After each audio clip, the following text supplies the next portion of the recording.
제가 대학 시절에 본 연극 중에 세뮤얼 베켓의 고도를 기다리며 라는 연극이 있었습니다. 연극사의 한 획을 그은 그러한 유명한 작품이고 또 세계 각국에서 공연되는 그러한 유명한 연극이었죠.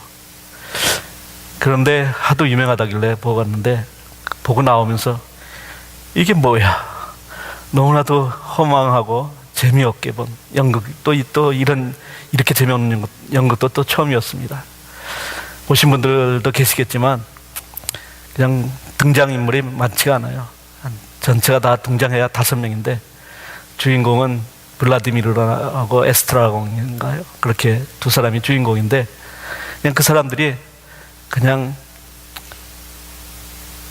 고도를 기다리고 있는 것입니다. 오늘 오는가? 오늘 온다 그런 것 같아. 정말인가?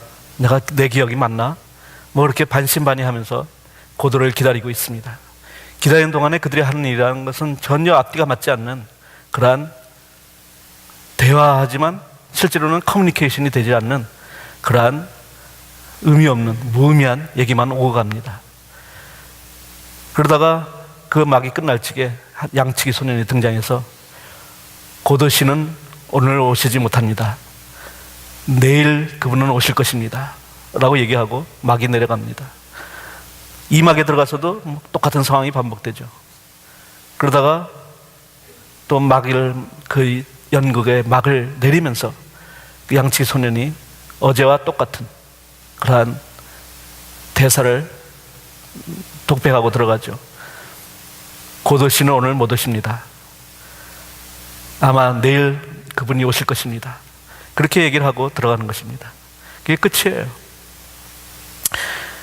그런데 베켓이라는 분이 실존주의 작가거든요.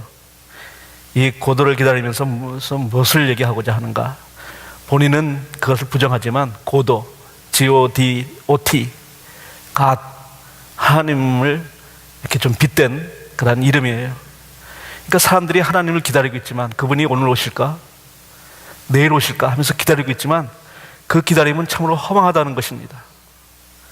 결국은 아무리 기다려도 오지 않을 사람을 계속해서 기다리고 있는 그것이 사람들의 모습이라는 거예요. 등장인물들이 고도를 기다리면서 결국은 갖게 되는 것은 실망과 낭만과 지침이죠. 그들의 기다림이 허망하다는 것을 보여주는 게 무대에 서 있는 마른 나무예요. 죽은 나무. 죽은 한 나무 하나가 계속 상징적으로 남아있는데 그들의 기다림이라는 게 그렇게 덧없이 쓸모없이 죽어버린 그러한 헛된 신념이라는 것이죠. 그러면서 실존주의자들은 뭐라고 얘기를 합니까? 그럼 우리 삶에 있어서 어떤 궁극적인 의미 같은 것은 없다.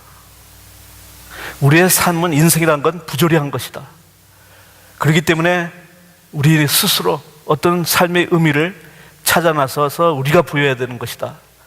그렇게 얘기를 하는 것입니다.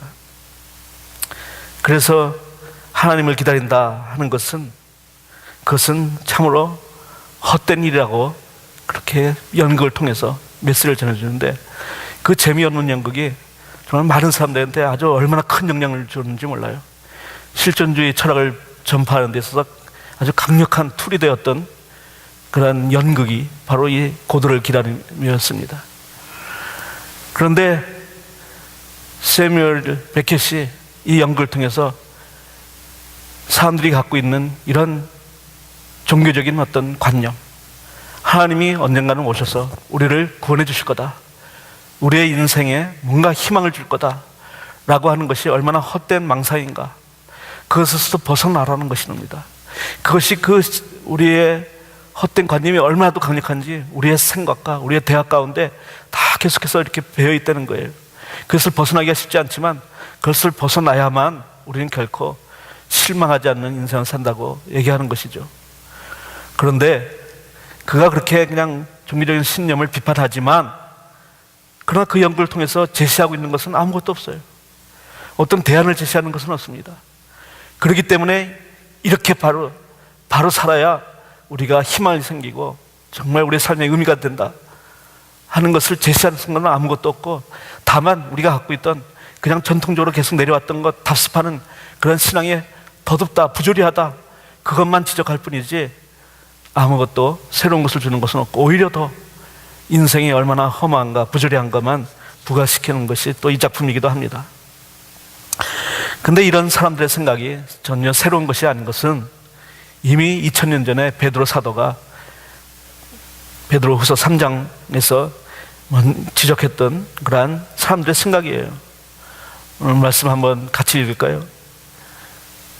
여러분이 무엇보다 먼저 알아야 할 것은 이것입니다. 마지막 때에 조롱하는 자들이 나타나서 자기들의 욕망대로 살면서 여러분을 조롱하여 이렇게 말할 것입니다. 그리스도가 다시 오신다는 약속은 어디 갔느냐? 조상들이 잠든 이래로 만물은 창조 때부터 그러하였듯이 그냥 그대로다. 제가 다음 5절부터 14절까지를 계속해서 제가 대표해서 다시 한번 계속 읽어 가겠습니다. 그들이 이렇게 말하는 것은 하나님의 말씀으로 하늘이 오랜 옛날부터 있었고 땅이 물에서 나와 물로 말미암아 형성되었다는 것과 또 물로 그때 세계가 홍수에 잠겨 망하여 버렸다는 사실을 그들이 일부러 무시하기 때문입니다. 그러나 지금 있는 하늘과 땅도 불사르기 위하여 그 동일한 말씀으로 보존되고 있으며 경건하지 못한 자들이 심판을 받아 멸망을 당할 날까지 유지됩니다. 사랑하는 여러분, 이 한 가지만은 잊지 마십시오. 주님께는 하루가 1000년 같고 1000년이 하루 같습니다. 어떤 이들이 생각하는 것과 같이 주님께서는 약속을 더디 지키시는 것이 아닙니다. 도리어 여러분을 위하여 오래 참으시는 것입니다. 하나님께서는 아무도 멸망하지 않고 모두 회개하는 데 이르시기를 바라십니다. 그러나 주님의 날은 도둑같이 올 것입니다. 그날에 하늘은 요란한 소리를 내면서 사라지고 원소들은 불에 녹아버리고 땅과 그 안에 있는 모든 일은 드러날 것입니다. 이렇게 모든 것이 녹아버릴 터인데 여러분은 어떤 사람이 되어야 하겠습니까? 여러분은 거룩한 행실과 경건한 삶 속에서 하나님의 날이 오기를 기다리고 그날을 앞당기도록 하여야 하지 않겠습니까? 그날에 하늘은 불타서 없어지고 원수들은 타서 녹아버릴 것입니다. 그러나 우리는 주님의 약속을 따라 정의가 깃들여 있는 새 하늘과 새 땅을 기다리고 있습니다. 사랑하는 여러분, 여러분이 이것을 기다리고 있으니 티도 없고 흠도 없는 사람으로 아무 탈이 없이 하나님 앞에 나타날 수 있도록 힘쓰십시오. 실존주의자들이 얘기하는 것과 오늘의 무신론자들이 얘기하는 것과 얼마나 똑같은 얘기를 지금 반복되어 하고 있습니까? 마치 고장나는 레코드를 다시 틀어놓은 것처럼 똑같은 얘기가 이미 오래전부터 있었다는 것입니다. 하나님을 기다린다는 것은 부질없는 짓이다 라고 생각하는 사람이 어느 시대에나 있었다는 것이죠. 그러나 그들이 잊고 있는 것은 무엇입니까? 하나님이 이미 오셨어요. 하나님이 역사 가운데서 이미 모든 사건에 다 개입하셨습니다. 그분은 에덴 동산에 또 오셨고 아브라함에게도 나타나셨고 또 모세에게도 나타나셨던 분이에요. 무엇보다도 사람이 되어서 이미 예수 그리스도로 오신 것인데 그러나 그것을 잊고 있다는 것입니다. 그분은 이미 오셨는데 오신 그분이 내가 다시 오겠다라고 말씀하셨어요. 그렇기 때문에 오늘 우리는 그 약속을 믿고 기다리는 것입니다. 그 약속을 믿고 마음의 문을 열고 눈을 떠서 주님을 바라보고 있으면 그분을 만나게 된다는 것입니다. 의심하는 사람들은 기다리는 것이 너무나도 힘듭니다. 기다리다 지치고 말죠. 대림절, 기다림의 절기입니다. 그분이 강림하실 그날을 기다리는 절기예요. 물론 우리의 삶이 계속해서 기다리고 있지만 대림절 맞는다는 것은 이제 가까이 오셨다, 그분이 오실 날이 가까이 오셨다라는 것을 일깨워주는 절기입니다. 그렇기 때문에 대림절 맞는 우리는 주님을 기다리는 마음을 더 새롭게 해야 될 텐데 실제로 이 성탄절기에 주님을 생각하면서 주님을 기다리는 마음을 찾아보기는 더 어렵습니다. 바쁘게 분주하게 이 절기를 지냈지만 한 번도 주님이 오신다라는 생각을 하면서 그렇게 성탄절 절기를 준비하는 사람들은 찾아보기가 어렵습니다. 우리는 어떻게 이 대림절을 지내고 성탄절을 맞이해야 될까요? 어떠한 자세로 예수 그리스도의 다시 오심을 기다려야 하는 것입니까? 첫 번째 우리가 가져야 될 기다림의 자세는 그것은 인내입니다. patience. 기다림에서 제일 힘든 부분이 뭐예요? 기다리는 거예요. 그게 힘든 거예요. 그냥 잠깐 기다리는 건 모르지만 기약이 없이 그때가 언제인 줄 모르고 기다려야 되는 것은 너무나도 힘든 일이죠. 언제 이 기다림이 끝나게 될지 전혀 짐작이 가지 않은 상태에서 기다린다는 것, 그것은 보통의 인내심 갖고는 가능하지가 않은 일이라는 것입니다. 우리가 잠깐만 기다려 이런 말은 많이 하죠. 그 잠깐만 기다려야 할 적에는 기다리는 게 이렇게 힘들지가 않아요. 그 잠깐만이 도대체 정확하게 뭐라고 가르쳐 주진 않았어요. 그 잠깐이 몇 초인지 몇 분인지 몇 시간인지 모르지만 그래도 잠깐만 했으니까 오겠지 하고 그건 기다릴 수가 있습니다. 근데 기다림의 기간이 아주 정해지지 않고, 그리고 우리가 짐작컨대 그것이 그냥 당장 오늘 내일은 아니다, 어쩌면 그것은 우리 생의 마지막 부분이나 이루어질까, 그렇게 오랜 기다림을 요구하는 것이라면 기다린다는 것은 그것은 보통의 자세로는 가능하지 않다는 것입니다. 인내가 필요하다는 것이죠. 오늘의 시대는 기다리지 못하는 그런 조급증으로 그냥 팽배한 그런 시대입니다. 기다리는 것을 못 참죠. 마켓에 가면 제일 힘든 부분이 뭐예요? 캐셔대에서 줄 서서 기다리는 것입니다. 지난 주간에 정말 마켓마다 붐볐는데 그냥 뭐 간단한 식품 사려고 갔는데 줄이 길어요. 그런데 제 앞에 있는 아주머니 굉장히 급하셨는지 굉장히 기다리는 동안에도 줄이 기니까 안절부절 못하더니 마침내 자기 차례에 가서 물건 하나씩 이렇게 스캔하면서 이제 캐셔대에 있는데 다 마지막 물건까지 스캔하고 이제 영수증 프린트가 되어 나옵니다. 근데 이 아주머니가 갑자기 몸을 굽히더니 영수증을 막 잡아 당기는 거예요. 프린트에서 나오는 그 속도가 너무 자기 생각에 너무 느린 거예요. 그게 기다리기 힘들다고 막 리스트를 그냥 잡아 빼고 있는 그 모습을 보면서 내가 실수를 했는데, 실수를 하다가 문득 생각나는 게 너도 다르지 않아, 그거였습니다. 저도 이렇게 이 설교문 같은 거 원고를 만들고 프린트 명령을 딱 내리고 있는데 이게 웬일인지, 네트워킹이 이게 뭐가 문제가 생겼는지 그래서 기다리고 있어도 나오지를 않고 있습니다. 이게 왜 안 나오는 거야 하고서는 얼마나 그냥 기다리는 거가 갑갑한지가 몰라요. 그러고 보니까 제가 기다리지 못하는 것들이 너무 많다는 것을 이렇게 보게 됩니다. 언젠가 야고보서 강의할 적에 기다리면은 제가 좀 이력이 낮다, 기다리는 건 잘한다, 이렇게 좀 제가 큰 소리도 뻥 쳤는데 알고 보니까 제가 기다리지 못하는 부분이 많아요. 신호등 이 빨간불 딱 막히면 이거 언제 신호 바뀌는 거야? 왜 이렇게 오래 걸려?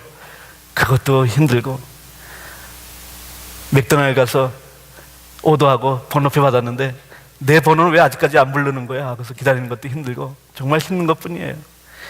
다 사람들마다 조급해서 기다리다가 그냥 사고 치는 경우가 얼마나 많습니까? 새치기 한다고 그냥 막 싸움이 벌어지는 블랙 프라이데이의 모습도 TV에서 본 기억이 납니다. 그런데 요즘은 사실 옛날 사람보다 우리가 기다리는 시간이 많이 짧아졌어요. 통신이 발달하고 교통수단이 발달했으니까 이전보다 훨씬 더 모든 일이 다 빨리빨리 이루어져 갑니다. 사람들한테 연락을 보내고 연락을 받는 것도 이전에는 뭐 상상할 수 없는 순간적인 속도로 이게 소식이 오가는 거죠. 한국에 있는 분들과도, 가족과도 뭐 금세 오고, 뭐 택배나 이런 것도 그냥 퀵 서비스를 하게 되면 금세 오고, 이런 시대가 되었는데도 불구하고 오히려 이렇게 발달된 문명을 가진 이곳에서 우리는 더 조급증에 걸려 있다는 것입니다. 지금은 사정이 많이 좋아졌다고 그러지만 러시아에 선교사로 갔던 그 친구 얘기를 들어보니까 그냥 그 베이비가 있었는데 베이비 때문에 우유를 사려고 마켓에 가게 되면 이게 몇 시간을 기다려야 되는지 모르는 거예요. 맥도날드이 있는데 맥도날드에서도 햄버거 하나 사겠다고 기다려야 되는 줄이 한 평균 4시간을 기다려야 할 때도 있고, 어떤 때는 아침에서 기다렸다가 저녁에 받게 되는 경우도 있다는 거예요. 빵 한 덩어리 사겠다고 몇 시간을 기다리고 있는데 근데 그 사람들은 그냥 그렇게 기다리고 있다는 것입니다. 그 추운 지방에 사는 사람들이 그렇게 몇 시간을 줄 서서 기다리고 있는데 미국에서 그렇게 기다리겠습니까? 단 한 5분이면 될까? 그것도 못 기다리겠다고 컴플레인하는 그러한 시대를 우리는 살고 있는 것이죠. 아마 어려운 지방일수록 사람들은 더 잘 기다릴 거예요. 아프간 같은 데서는 아마 며칠이라도 그냥 필요한 것을 구할 수만 있다면 얼마든지 기다릴 것입니다. 근데 우리는 조금만 기다려도 되는데 그걸 못 참아서 이렇게 난리버스를 치는 거죠. 인내, 그것은 성령의 열매입니다. 하나님께서 우리가 그러한 성품을 개발하도록 원하신다는 거예요. 성령의 사람이 된다면 인내할 수 있다는 것입니다. 그렇기 때문에 우리가 기다리는 동안에 필요한 이 인내를 가지고 우리는 주님의 오심을 기다리는 것입니다. 우리는 바라는 것이 즉시 실현되지 않으면 아주 낙심하고 실망합니다. 그러나 희망은 언제나 우리의 삶의 기본적인 것이죠.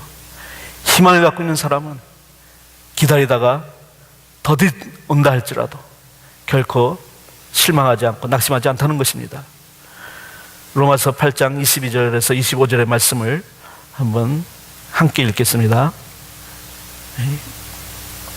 화면에는 23절까지만 올렸는데요, 23절까지 한번 같이 읽죠.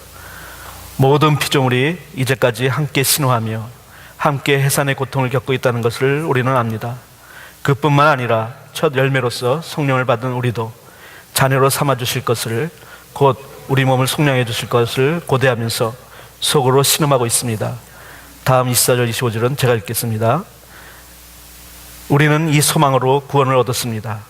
눈에 보이는 소망은 소망이 아닙니다. 보이는 것을 누가 바라겠습니까? 그러나 우리가 보이지 않는 것을 바라면 참으면서 기다려야 합니다.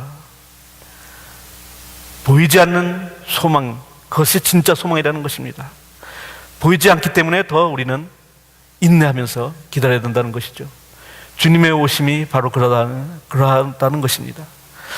헨리 나우엔 교수가 돌아가시기 얼마 전에 쓴 책에 안식의 여정, Sabbatical Journey라는 일기 형식의 책이 있습니다.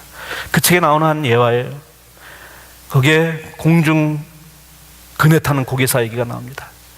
공중근해 고개에서는 이 플라이어, 그냥 몸을 던져서 날르는 사람이 있고 그 사람을 잡아주는 캐쳐가 있습니다. 플라이어하고 캐쳐의 관계는 아주 특별한 관계라는 거죠. 그야말로 그것은 생명을 그냥 공유하는 그러한 관계입니다.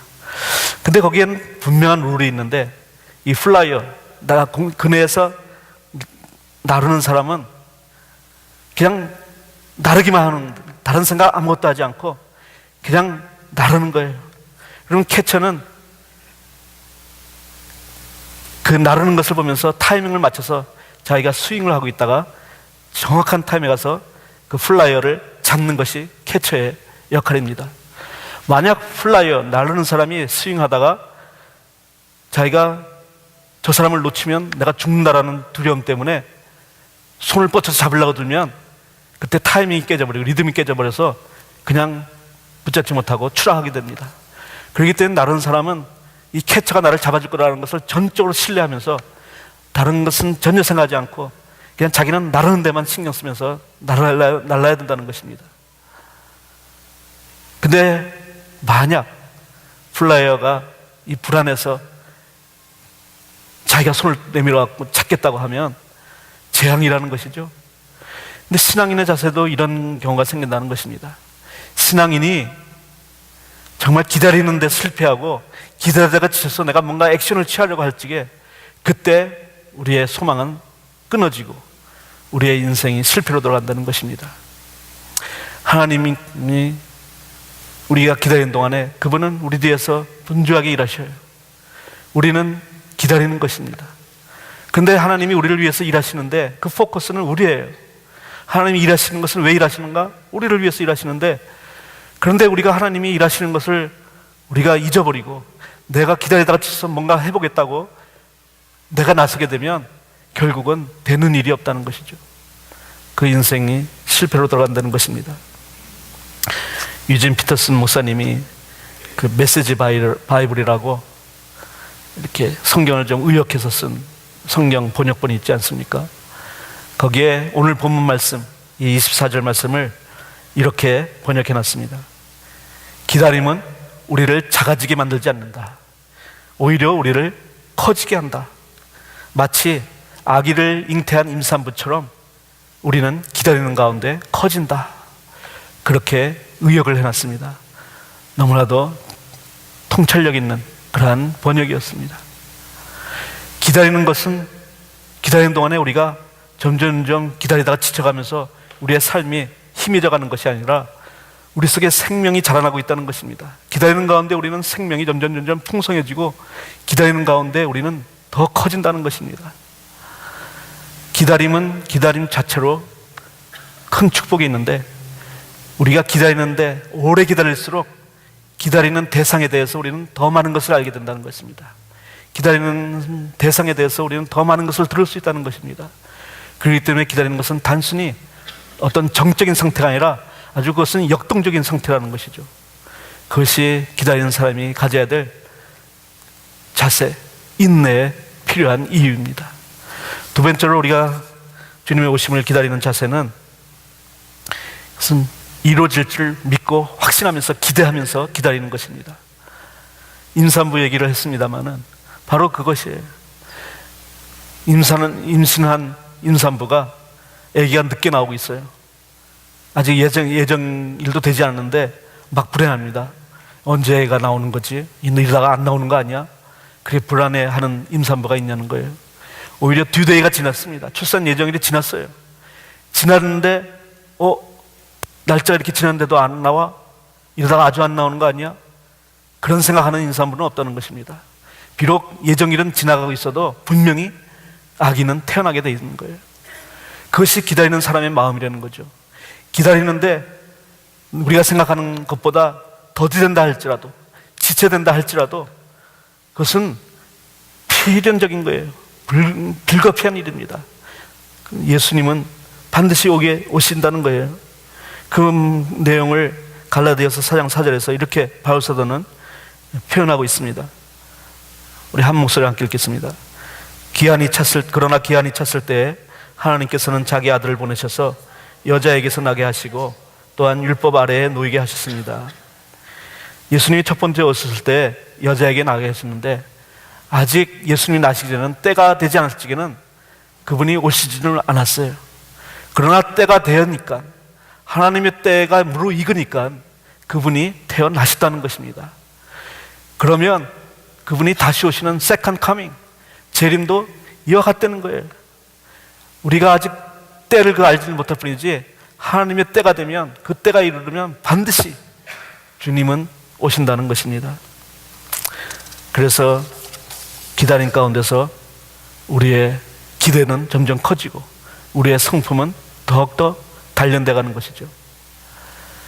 어느 전신원, 통신론의 이야기를 들려드리겠습니다. 게리 피터슨이라는 목사님이 쓴 책에 나오는 예화인데, 옛날에는 제일 빠른 통신 수단이 전보이지 않았습니까? 전보가 제일 빠른 통신인데, 전보는 어떻게 치나요? 이 모르스 부호를 가지고 이 전 신호를 보내면 저쪽에서 그 신호를 받아갖고 이제 타이핑돼 갖고 전보가 되는 거죠. 그러니까 모르스 신호로 다 이렇게 신호를 보내게 되는데, 어느 전화국 전신국에서 이 전 신호를 모집하는 광고가 나왔습니다. 취직하기 힘들고 또 좋은 직장이니까 많은 이 응모자들이 몰려들었습니다. 그래서 그 인터뷰하기로 된 날 한 청년이 갔더니 이미 많은 사람들이 대기실에서 기다리고 있었습니다. 이 청년도 기다리고 있는데, 그런데 얼마 지나지 않아서 이 청년이 벌떡 일어나면서 안쪽으로 인터뷰하는 사람이 있는 사무실로 들어가는 거예요. 대기실에서 이름을 부를 때까지 기다리라고 했는데 그 사람 아무도 이름을 부르는 사람이 없어요. 근데 이 청년은 자기 이름 부르지도 않는데 일어나서 그냥 사무실 안으로 들어가 버리는 것입니다. 기다리고 있던 사람들이 멍쳤어요. 아니, 제 이름 부르지도 않는데 쟤는 왜 들어가는 거야?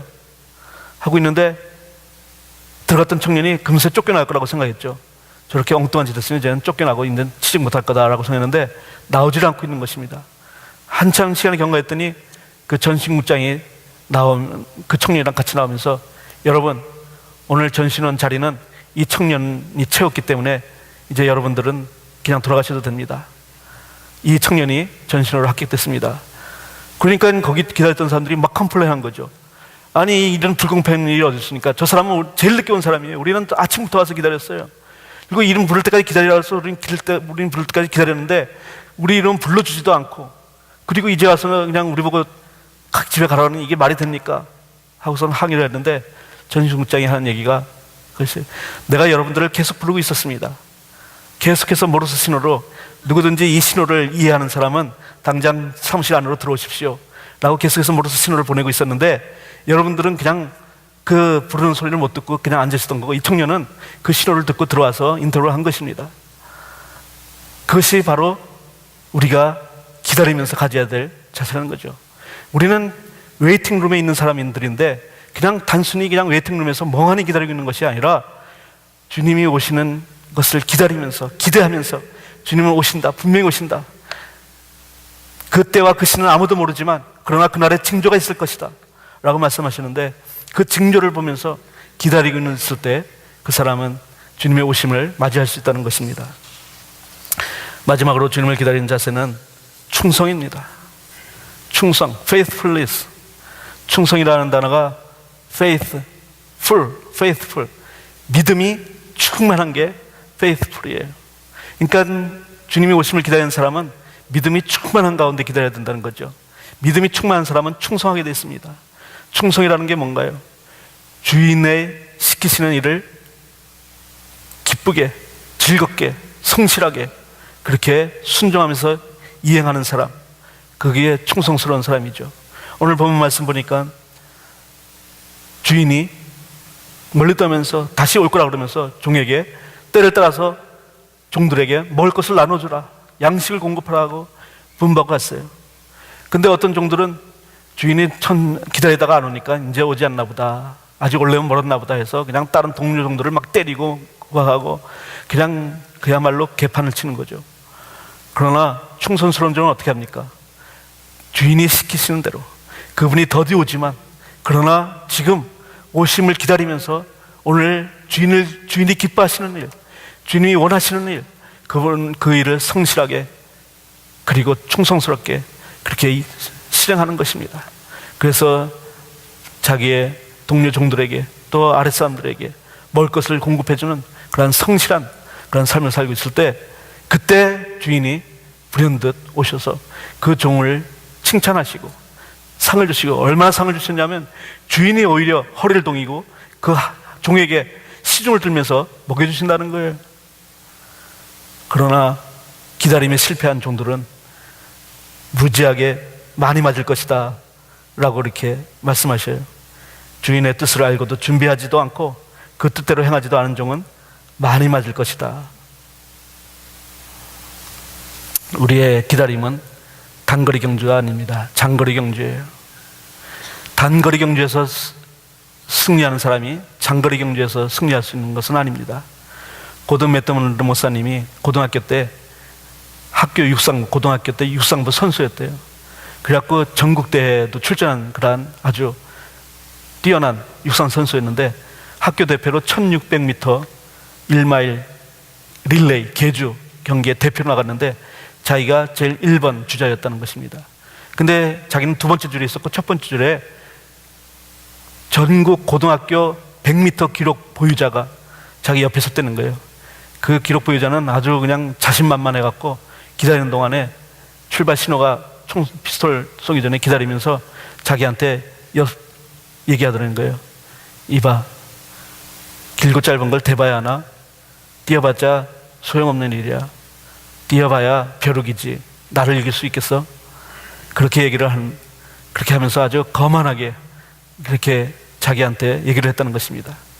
그런데 피스톨 소리와 함께 거기에 계주 뛰는 팀들이 다 팍 뛰어가는데 제일 먼저 날려나간 사람이 바로 그 100m 기록 보여자였는데 한참 저 앞에 가더니만 그 다음에 다음 사람이 그 사람을 패스하고 그 사람을 패스하고 계속해서 그 사람은 마치 그 자리에 혼자 서 있는 것처럼 그렇게 남아있었다는 거예요. 웬일인가 하면서 지나가면서 보니까 한참 뛰어가다가 숨이 차갖고 헐떡헐떡거리면서 더 이상 못 뛰어갖고 옆구리를 쥐어짜고 이렇게 기다리고 있었다는 거예요. 그리고 그 경주 마친 다음에 코치가 고든 맥도날드 그 당시에 학생한테, 이 목사님한테 얘기하기를, 오늘 경기에서 배운 교훈이 뭐냐? 100m를 잘 달린다고 해서 400m를 잘 달리는 것은 아니다. 그것을 기억해라 했다는 것입니다. 그래요. 우리가 믿음의 경주를 달리다가 어떤 분들은 정말 저하치 확 달려나가는 사람이 있어요. 그러나 믿음의 경주에서는 스피드가 중요한 것이 아니라 인내가 필요한 것입니다. 그리고 충성스러움이 필요한 거예요. 꾸준하게 지치지 않고 포기하지 않고 낙담하지 않고 누가 뭐래도 옆에서 디스커리지 낭만시키는 말을 해도 거기에 흔들리지 않고 그저 약속만 바라보고 주님만 바라보면서 꾸준하게 성실하게 경주하는 그러한 사람이 기다림에 성공하는 사람이요, 마침내 그 기다림 끝에 주님을 맞는 귀한 복과 은혜를 입는다는 것입니다. 오늘 대림절 첫째 주를 맞으면서 정말 믿음으로 인내하면서 그리고 기대하면서 그리고 충성스럽게 주님의 오심을 기다리는 우리 모두가 되기를 주님의 이름으로 축원합니다.